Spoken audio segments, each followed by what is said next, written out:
Don Meyer has been a dedicated coach and mentor to all who've known him in college basketball for 38 seasons. But last season, he became something else, an inspiration. On the verge of winning more games than any men's coach in college history, Don's life would change in an instant, and he would find himself tested in ways unimaginable. September 5th, 2008. An 18-wheeler crushes Don's car in a head-on collision. The truck shatters all his ribs, filling his chest with blood. His spleen is destroyed, his diaphragm torn, his left leg pulverized. Incredibly, worse news would come later that night. During surgery, doctors discovered that Meyer had cancer in his liver and intestines. It was inoperable. His family prayed for his survival and wondered, how would he cope? He had tubes in his throat, so he couldn't speak. And he couldn't move except to just wiggle his right hand. And so we put a pen in his hand, and he wrote on the piece of paper, "How long before I can coach?" Neither his injuries nor his cancer diagnosis had shaken his resolve. But then, another setback. 14 days after surgery, his leg was amputated below the knee. Still, he persevered. There we go. After 55 days in the hospital, Wasn't worth resting. Don Meyer left in a wheelchair and was at work at 4:45 the next morning, Now we take a shot with Mitch over here. where he coached all year without missing a single game. Use your hands more. You'll make some mistakes. We'll just use them a little more. I love to see how a team can improve and kids can improve, so that's why I coach. I mean, there's nothing better than that. I mean, it just eats you up inside how lucky you can be coaching kids. We need to have a great warm-up doing those things there if we want to do them in the game. On January 10th, Meyer won his 903rd game, setting a record that just months before seemed so out of reach. We're never going to be able to thank all of you, but you need to know how much it means to our family and to our team. You go through what I went through with this, you're going to get emotional, you're going to cry a little more, you're going to hug people, you're going to want to say what's important to people before they leave, because you might never get a chance again to say it. It was a blessing in a lot of ways for me. It's made me a different person. We're going to try to talk a little bit about leadership and the lessons I've learned. Although that video did remind me that if any of you are interested, I still have a slightly used Prius available for sale back home in Aberdeen, South Dakota. The wreck was a blessing for me and our family and our team. No one was killed, no one was hurt. I owe my life to my faith and my family, and especially my wife, Carmen, and then to all of our friends who prayed for us. And we spent 2 months in the hospital, and there were always coaches and people that were there to stay up with me all night. And it made me think about the things that are really important. The things that are really important. You know, you want to set goals like Lamar Hunt said. You want to find out what you really, really want in life. Then number 2, you got to find out what it's going to cost to get what you really, really want in life. Then number 3, you got to decide if you want to pay that price.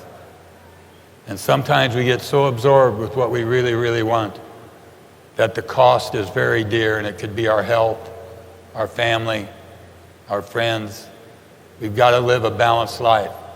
You got to be a little unbalanced to be great, but you got to always fight to come back to balance.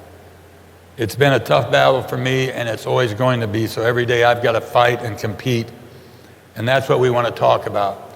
The first thing I want to deal with is the 5 daily vitamin C's that every person needs to have in their daily life if they want to be successful. And the first one of these is concentration, and concentration is the ability to make the main thing the main thing. No, every team member and every customer that you deal with feels like they're the only customer you have. Every team member feels like they're the most important team member there is, because you can give them your undivided concentration. That's a hard thing to do when you're a multitasker. And that's my deal. You know, I like to be doing a million things at one time. But when a player walks in the door, that's the one thing, that's the most important thing, that's the main thing, and we have to concentrate on that. That's why they put blinders on those horses. So when they're running that race, they see the finish line and they want to finish. And in basketball, you better finish when you go to the rim. And in sales, you better finish when you walk into that door to make that home visit. That's going to be so important to that person that you're dealing with. I use a threefold thing to help my concentration. It's hard cardstock paper, morning, afternoon, evening. And I just spread out what I've got to do, leave room to write some things in there if I need to. Then I just love to cross stuff off and spend more time crossing it off than I did writing it, I guess. And then on the backside flap, I've got for our staff or our team, key people to meet with, key things to do that day. And then everything else is a grass catcher on these two columns. It takes care of any ideas I get that are particularly good, somebody gives me, phone calls, messages, things of that nature. Then when I go home at night, I make another one for the next day, and I use my weekly planner to fix the next day. I really like that system. It works for me. Genius is 90% concentration. So if you want to be a genius, you've got to have that ability to concentrate on the main thing. Second thing is courtesy. And I really think once you've learned to concentrate, if you could be courteous, courtesy pays, and when you're discourteous, you pay. And you may not think you're being discourteous, but when you fail to say thank you, or my pleasure, or make it a wow experience for your customer because of the way you treat them, you're going to fail in that area. You know, everybody we meet's fighting a tough battle. I learned that in the hospital. Everybody else had it a lot tougher than I did. So you've got to come with compassion.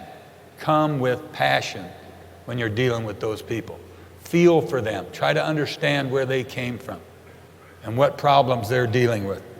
You know, I really learn a lot by watching how people treat the people that can't do anything for them or to them.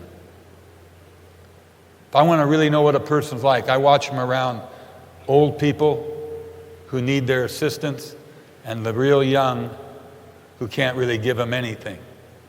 But maybe they give us the greatest thing because they have that childlike innocence, purity, and enthusiasm that we all need. So the reason that you want to be courteous is because people tend to go along with the people that they get along with. And if we can treat someone nice, if we can write the last thank you note, if we can put my pleasure on that email before we sign off when they thank us, I think it means a lot. The third area is communication. There's verbal, there's nonverbal communication. I was thinking tonight how scared I would be speaking to a group this large. Last time I saw the group this large was when they wanted to have me resign and take a job somewhere else. And then I thought, you know, if you really love what you're doing and you feel it's important what you're doing, how can you be afraid? I should be so happy for this opportunity for people to hear the things I think work from my 38 years of head coaching experience. We all know about verbal and nonverbal communication, but sometimes we don't know about knowledge and wisdom unless we've been married for 43 years like I have. Knowledge is knowing what to say, and as all good husbands know, wisdom is knowing whether or not to say it. And I just don't say it. So I had some really good jokes, but they cut them all out and gave them to Walter Bond. So I could amplify this a little bit if we wanted to. But the two poorest communicators that you want to avoid are the gossip, who will say behind your back what they'd never say to your face. And you don't want to encourage gossiping, and the best way you can do that is by not listening to it. Or just say, could I quote you on that? And that will usually end the gossip. The other that's more dangerous is the flatterer. And a flatterer will tell you to your face what they never say behind your back. And you wonder, why do people succumb to flattery? And it's because we'd all rather be ruined by praise than saved by criticism. That's a sad state of affairs, isn't it? I mean, I really don't want to know what we're doing well. I want to know what we can do better. There was a great coach one time named John Wooden, and I learned a lot of great lessons from him. And he said, I never let our players get satisfied. I never let our coaches get satisfied. And I was never satisfied. You can always do it better. I think that's a great lesson for all of us. So if you are in an organization with a great communication, you don't have to measure your thoughts or weigh your words. You just say it. You're able to communicate in an open fashion. You don't give orders that can be understood. You give orders that can't be misunderstood. Everything is clear. Because a quiet team is a scared team. If you have an operation where people don't communicate, you've got people that are scared. And you don't want to have that operation. You want one where people working for you and with you can communicate. They can communicate with you. Everybody says what everybody needs to know. And they don't say the things that don't need to be heard. After communication, we get to competing, and this is the great thing. Because, see, the people that don't compete, they complain. And we have a lot of people that complain nowadays. John Wooden had a great saying his father left with him that we always put on our camp basketballs. Don't whine, don't complain, don't make excuses. Don't whine, don't complain, don't make excuses. See, a loser will say, why me? Why did this happen to me? And a winner's going to say, what now? What do we do now? And then they're going to say NBA. What's our next best action? There's always a next best action you can take when things don't go well and when things go well. You've got to compete. Great competitors are always looking for ways to win. They're always looking for solutions. They never quit. They never lay down and die. They are more interested in the process than the product. Because if they know if they have the right process, they'll have an excellent product. It's sort of like golfing. And I know a lot about golfing because my wife's a very good golfer. And I get to hear about every shot she hit on every round. And I've learned something from that summary she gives me every day. Hit the shot that's in front of you. Don't worry about the shot you hit just before that one. Whether it was a great shot or a bad shot, all you can take care of is the shot in front of you. And that's the big idea of process, rather than worrying about the product. I think we need to pick battles that are big enough to fight, small enough to win. Big enough to fight and small enough to win. And at some stages of our careers, we may not be ready to fight a battle we might be able to fight later on. So pick your battles wisely and do the right things for the right reasons. It's not a photo op. You're doing the right things for the right reasons. Do the next right thing right, and you'll be as close to perfect as any human being can be. Because we make mistakes right and left. So just try to do the next right thing, play the next shot right, and you'll be as close to perfect as you can be. And work hard, work smart, work together, and have fun. And I wish I would have learned long ago the have fun part of it. I think sometimes we really enjoy it, we're sick for it, but we really don't have as much fun as we should. Now, the last one is consistency, and the first 4 vitamin C's will lead to consistency. No, sometime in our life, we've got to meet somebody who expects greatness from us. I heard the greatest thing getting on an airplane to go speak somewhere. There's a pilot, and he's on the phone with his wife, and he says, he did what? You're kidding me. Put him on the phone. And the pilot gets the son on the phone. He says, buddy, your mama just told me what you did to help her, and I am so proud of you. I can't tell you how happy I am. And when we get home, we're going to go to a Twins game, and you're going to eat all the hot dogs you want. But I am just so happy to know she's got a man at home to take care of her when I'm gone.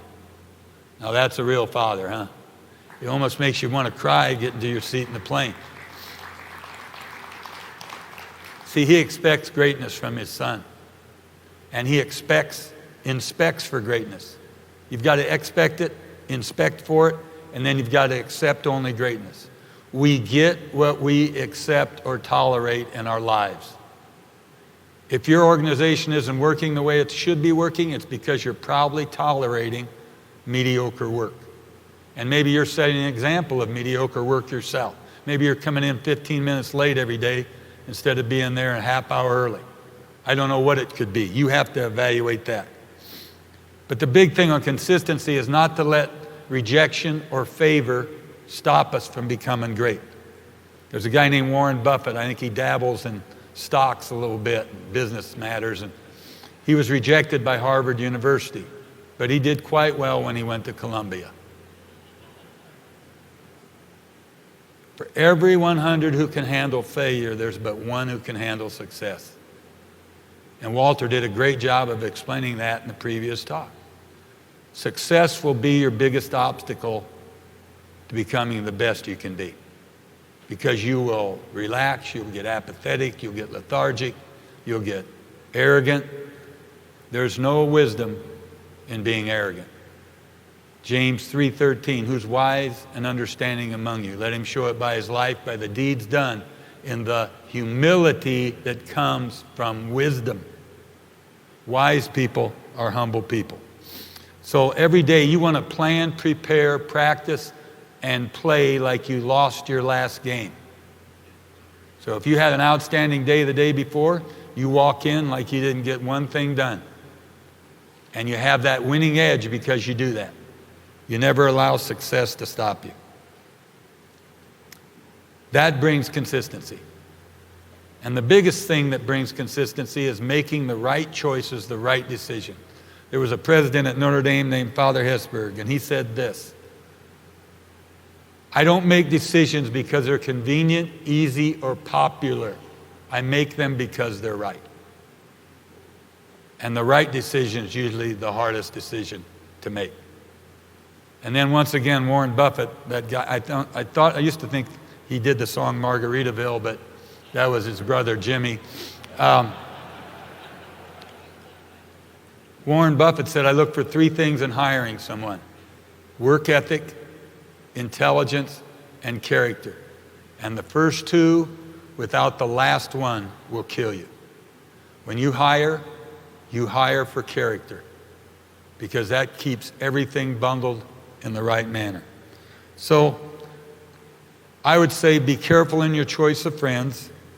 Be careful in the friends that the people that you work with have, because you can't tell an eagle from a buzzard when they fly together. You know, buzzards are down here tearing things up. Eagles are up here. But when that eagle gets down there with the lowlifes, bad things will happen. Now, how to evaluate the people that work for you? You can Google this site. It's Beswick, B-E-S-W-I-C-K. He's a world-famous soccer coach. He said there's only three kinds of people. Put the word talent, then mindset. Under talent, put an A. Under mindset, put an A. This would be your best player is your hardest worker. This would be a person that's got the total package when you hire them. It's just going to take a little bit of work. But they've got great talent, skills, personality, but they've got the mindset to get better every day. Then put a B or an A under talent and a B under mindset. This is a person that looks great when they walk in the office. They look like they've got money, power, all those things. But when they start playing the game, they don't have it because they won't practice to play the game properly. They don't concentrate. They can't stay with things. They can't pick things up quickly. And they'll do 50 things one time rather than one thing 50 times to become great at it. The last group, you put a B under talent and an A under mindset. And these are the people that make you look great because they don't look very good. They don't seem to have a lot of things going, but they concentrate, they communicate, they stick with things. They'll do one thing 150 times to get great at it. They look at their weaknesses and they attack them every day. And they play to their strengths. And they make you look really good, and in a short amount of time, they bypass all the A in talent, B in mindset people in your group. Now, something that you need to do for yourself and for your organization. Just draw a circle. That's a foxhole. You're inside the foxhole at 12 o'clock. Put the number 3 at 6 o'clock, the number 2 at 9 o'clock, the number 1 at 3 o'clock. And you're going to pick the 3 people in your life you would want in a foxhole with you when they're shooting real bullets and mortar at your foxhole. Who would fall on a hand grenade for you? That number 3 spot, that's the person that you trust the most, that's the toughest enough to get the job done. And then number 2, number 1. So know who your foxhole people are. That's a very, very big thing. I took a job. We had a preseason All-American. He's a junior. He wasn't in one of the 15 foxholes. We had a kid who played 8 minutes a game the year before. He was in every foxhole at the number 3. Guess who quit in January? And guess who was the heart and the soul of our team? The foxhole test does not lie. And it's one of the greatest things I've ever seen in evaluating your people. Now, what are you trying to build? You're trying to build a team or teams. So we just use a little vertical thing. T is for toughness and trust. You have to build toughness in your organization and in yourself and trust. If you don't trust each other and if your clients don't trust you, you don't have a chance. I don't care how smooth you are or how many skills you have. It comes down to, is this person tough enough for tough times, and can I trust them? Number 2 is effort. Number 3 would be attitude. Your effort and your attitude are the only 2 things you can control in your life. Whether you're in ICU or whether you're riding in a limousine to give a talk somewhere. That's the only 2 things you have control over, is your effort and your attitude. And when they go south, you're in big trouble. So we've got to guard those every day. And then M is for motives. Why are you doing what you're doing? And people, I think, after a while can judge your motives just by watching how you live your life. And then servant leadership. We always wanted to turn out kids who were great servant leaders. Because see, on a good team, 1 or 2 players do the dirty jobs. But on a great team, everybody does the dirty jobs. And if you are the head of the team and you're not doing dirty jobs, then you're going to help the team disintegrate by your lack of a good example. So those are big things, I think, in helping to evaluate personnel. Now let's get some techniques for our personnel and for ourselves. First technique is plan the week on Sunday. You don't go into a week without a weekly plan. You can get a planner you can buy. You can make up your own planner. You can use a yellow pad. But the number one thing is you make the system work for you. You don't work for the system. You make the system your system that works for you. Don't you work for the system. You'll see a lot of systems, I'm sure, in your breakout groups and workshops and things here. They'll be selling stuff. Just remember, when you get it, you can make it work for you, not the other way around. Plan the next day the night before. I got a phone call that I'm going to do a talk at a university in November, and I couldn't sleep all night thinking about ideas I had about that talk. You want to make sure you're planning the next day the night before, because that kind of planning lets you sleep on it. You're ready to go and you're sleeping on that plan, not even knowing it. Your mind's working nonstop. I like the Mary Kay Club 5:30 a.m. idea, where you get up early and you're ready to go as early in the morning as you can be, because that's your best working time, especially if you're a farm boy who used to milk cows all the time. You're ready to go early in the morning. And then Mary Kay would always have a six-pack in the morning. The 6 things she had to get done, the 6 most important things. I think that's a good idea, and have that on your desk or in your planner. But most of all, I think early in the morning you need to go to your third place where your work, your family can't get to you, and you can prepare, plan, read, study, pray if you're so inclined, and have the kind of attitude when you leave that third place you're ready to go. You're juiced up and you're ready to go. And you're ready to pour your cup out all day in acts of servant leadership to other people. Because you're only going to be great if you're a servant leader. And then I think exercise should be your second job. Because that's one place you can keep your sanity if you leave your cell phone in the office, and you'll come up with some great ideas when you exercise. Just say no. There are some things that we're asked to do that we should say no. I'm sorry, I would like to do this for you, but I just cannot do it at this time. But a lot of us have trouble saying no, and then the main thing doesn't remain the main thing. Take mini vacations. How many of you have seen the movie with Chevy Chase called Vacation? That's a great reason for not taking long vacations.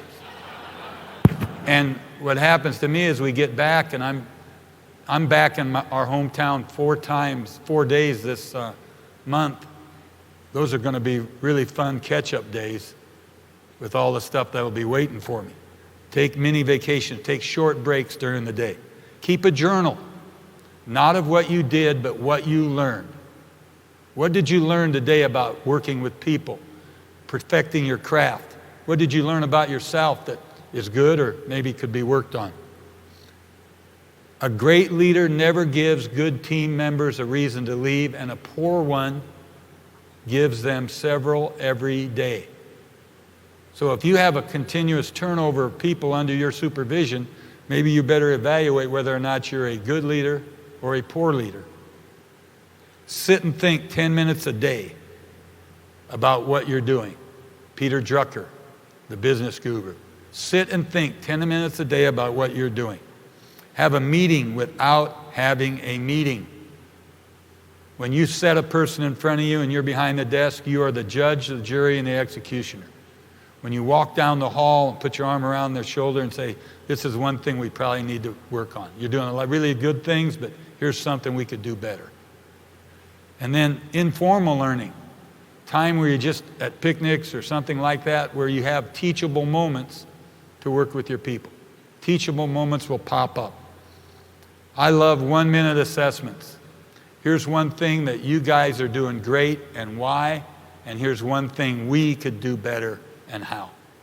One thing you are doing great and why, one thing we could do better and how. Because people are going to tend to listen when you say we, rather than you've got to get this straightened out, or because we're all on the same team. You see, contrary to popular opinion, life is a team sport. And we have to work as a team if we want to be successful in life. Praise, prompt, and leave. Praise, prompt, and leave. Praise a person to get their attention. Correct what you want to correct, and then leave. Don't be breathing down their neck, looking over their shoulder. Give them some space to work on it. You can still be supervising. You're just not right next to them. Now, in closing, there's nothing more harmful to productivity than the neglect of discipline. For that discipline, more than your personality or sales skills, will determine who will get to the top of the table in the end. Your discipline and sticking with your process is more important than anything else you do. And then these 3 things for your life. Number 1, find the thing that you do well that gives you satisfaction. Number 2, develop that gift to the fullest. And then number 3, give your gift away every day. Develop it to the fullest because people don't pay for average, and give it away every day because you're going to regenerate and rejuice every day by doing that. It's the greatest feeling in the world to give your gift away. That's why we get gifts at Christmas and we even give them to people we don't like because it gives us a buzz to do it. And I just want to thank you very, very much for letting me have a chance to speak to you. You've got a wonderful team.